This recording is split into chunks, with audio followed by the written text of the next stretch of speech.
Bevacizumab, the other drug which is being used to control brain tumors, is not really a sort of chemotherapy. It has another function. It doesn't affect dividing cells. It inhibits the formation of blood vessels, and I will come back to that later. So, what is now our standard of care?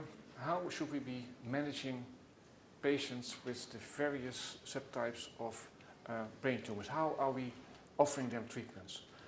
For glioblastoma, for the grade 4 tumors, the most aggressive subtype of brain tumors, we know that the best treatment that we have is try to remove as much as possible from the tumor and follow that by a combination of radiation therapy and chemotherapy, and then in particular temozolomide chemotherapy. If we do that, we give that combination, we know that 25% of the patients will live 2 years or longer, which is much better than we did in the past.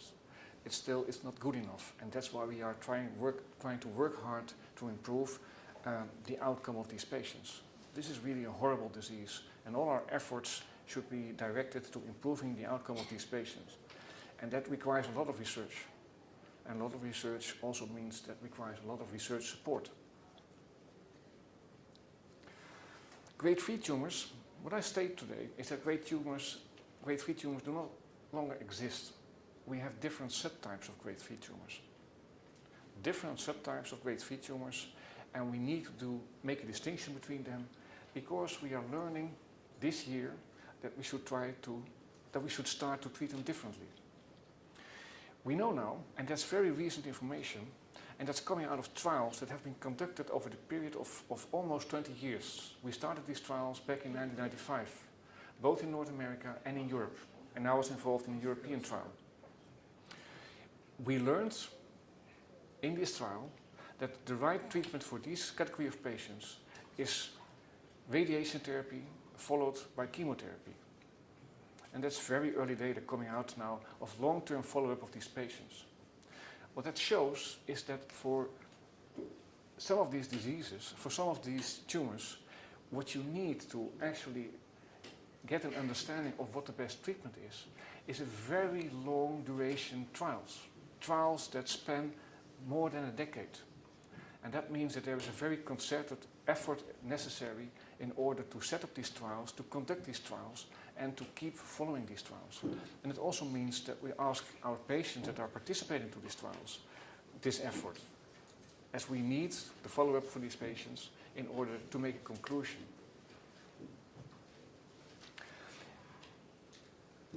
If there isn't this one p19q loss, if we have that other group of grade 3 tumors, we know that surgery matters, we know that radiation therapy matters, we know that chemotherapy matters, but we are still looking for the right combination, the right sequence of treatment, and that we don't know. And that's currently the topic of another ongoing study in which I'm also involved. Again, a long-lasting study. It will take many years to complete. It will take also many years to follow up the patients to get the data, so that in 10 years from now we will know how we should best treat patients with that type of disease. It's a long road from getting a signal from a compound in some laboratory or pharmaceutical industry to the clinic. And as dreadful as it is, that most of the compounds that are being identified as promising do not make it to the clinic for various reasons. Too toxic, not active after all. Only a few are really carried forward into those big trials, what we call the phase 3 studies, in which we are trying to figure out if these drugs should be added to what we think is the standard of care, the best way of treating the patient. And the purpose of these trials is then, if we add that compound to the existing treatment, will it improve the treatment? Will it improve the survival of our patients? We have a few ongoing of the studies recently closed for enrollment of patients. We are waiting for the results. It's a very fascinating time. The one is bevacizumab or Avastin, the other is Selenchitide. Both are not classical agent in the terms that we were used to think about chemotherapy agents, because they are looking at the interaction between the tumor cells and the non-tumor cells which are inside a tumor. We are learning every day more about cancer, we are understanding cancer better. And we have learned over the past decade that very much what's happening in a cancer cell, in a tumor, is the result of the correspondence between tumor cells and normal cells. And we know that that correspondence between tumor cells and normal cells help the tumor cells in growing, as strange as it may be. Both bevacizumab and shilanticide are trying to interfere with those mechanisms. We have to wait and to see what's coming out of that. I mentioned phase 3 trial. I will discuss now what kind of trials we have so that you'll understand, if we are talking about a trial, what kind of trials we are talking about. We have different phases, different steps when we are exploring a new drug. And when we are starting with a new trial, we are calling it a phase 1 study. Those are very important studies, very difficult studies, studies that are principally aiming at trying to find the right dose that we can give to the patient safely. That's an area where we are investigating what we call promising drugs, drugs that we want to take forward to the clinic, drugs where we have some expectations, but we are taking the very first step. So we don't know if it's active, and the objective of that study is to begin exploring if we can give it to patients safely. The phase 2 study is when we know that there is a safe dose that we can give, and the phase 2 study begins to explore whether we can see activity in the various subtypes of tumors that we have, cancers in general, be it leukemia, be it non-small cell lung cancer, be it some side of lung cancer or a brain tumor. The objective, the reason for the phase 2 study is to get some signal that we are looking at a drug which might be of interest. So we have all kinds of rules for that, and if we see that this or that or XYZ result is obtained, then we know that the compound, the drug that we are looking at, is interesting enough to take it one step further and to see if we should incorporate it into the standard treatment.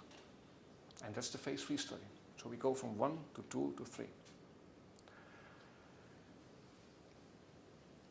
Only at the end of the phase 3 study, we will reliably know whether the new compound will bring something.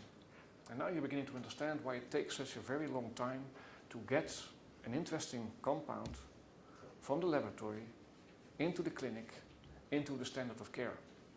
That takes many, many years. So shilanticide is a process which started back in 1999, and we are expecting results in 2013, 14. Takes many years.